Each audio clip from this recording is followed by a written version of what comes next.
रेखा के पिता दिल्ली में किसी तरह अपने और अपने परिवार का पेट पाल रहे थे, पर एक दिन अरे रमेश, तुम्हारी बेटी के तो समझो भाग्य ही खुल गए। वकील लड़के का रिश्ता आया है। अरे वाह, कब करना चाहते हैं शादी?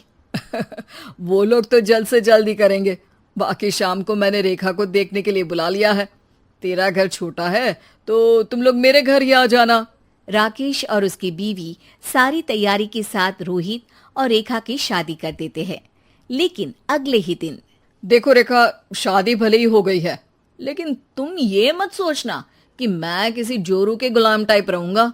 रेखा को रोहित की बात अजीब लगती है।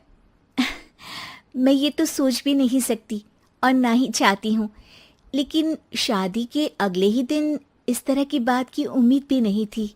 रोहित रेखा के मुंह से ये बात सुनकर गुस्सा हो जाता है। अरे, काफी जबान भी चला लेती हो। माँ ने सिखाया नहीं कि पति से कैसे बात करते हैं? रेखा अब चुप रहने में ही भलाई समझती है। रेखा, जल्दी से नाश्ता तैयार कर लो। आज पहला दिन है, सारे काम तुम्हें समझा दूंगी।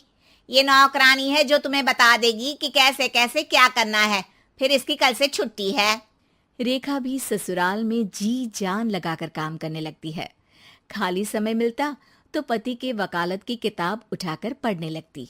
ये क्या, जब देखो तब पढ़ती रहती है। अच्छा सुन, कल पिता के घर से 20,000 रुपये लेकर आना। मेरे छोटे बेटे की फीस भरनी है। लेकिन पापा क्यों भरेंगे उसकी फीस? अरे वाह जी वाह, पापा क्यों भरेंगे? तो ये बता, हम क्यों रखेंगे तुझे यहाँ? क्यों खाना देंगे फ्री में? अरे, क्योंकि मैं बहू हूँ इस घर की। तभी वहाँ रोहित आ जाता है। अरे वाह, बड़ी जबान चला रही हो। चुपचाप माँ जो कह रही है वैसा कर, वरना सामान उठा और जा अपनी झोपड़ी में।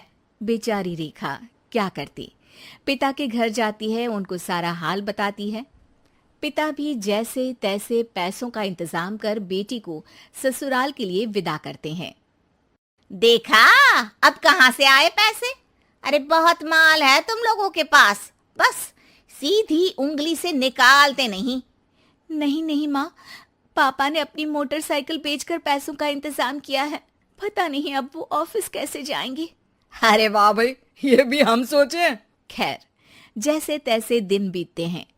रेखा जहाँ एक प्यारे से बेटे की माँ बनती है, तो वहीं उसका वकालत की किताब में ज्ञान और गहराता जाता है। हे भगवान, बुरे फंसे। ये केस तो लगता है कि मैं हार ही जाऊंगा। देखिए, मैंने आपकी इस केस की फाइल पढ़ी थी। इस केस को जीतना बहुत ही आसान है। वाह भाई वाह, यहाँ वकालत की डिग्री लेकर भी मैं समझ नहीं पा रहा हूँ, और तुमने रोटी बनाते बनाते ही केस समझ लिया। अरे जाओ जाओ, जाकर मुन्ने को संभालो। केस मैं संभालूंगा। ए लड़की सुन, जाकर अपने बाप के यहाँ से 3 लाख लेकर आ। पूरा घर फिर से बनाना है। छोटे की शादी करूंगी तो छोटी बहू को कहाँ रखूंगी? पूरा घर तो तूने घेर रखा है। ऐसा मत बोलिए माँ जी, पापा इतना पैसा कहाँ से लाएंगे? अब तो वो रिटायर भी हो गए हैं। हाँ, तभी तो बोल रही हूँ, रिटायरमेंट के पैसे तो मिले होंगे ना। लेकिन वो अगर आपको दे देंगे तो बुढ़ापा कैसे काटेंगे? रोहित रेखा की बात सुनकर गुस्सा हो जाता है।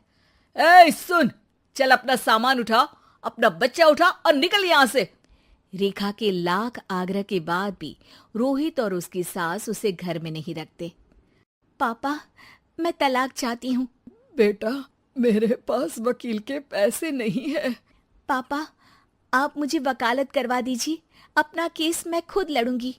इस बार रेखा के पिता भी उसे ससुराल ना भेजकर रिटायरमेंट के पैसों से वकालत करवाते हैं। और फिर एक दिन कोर्ट के बाहर, रोहित, आज तुम अपना ही केस हार गए, वो भी उस लड़की से जिसकी तुमने कभी कदर ही नहीं की। रेखा, मुझे माफ कर दो।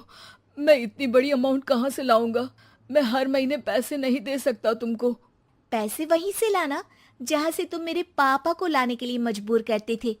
एक पिता अपनी बेटी की शादी उसकी खुशहाली के लिए करता है, ना कि सारी जिंदगी कर्जदार बनने के लिए।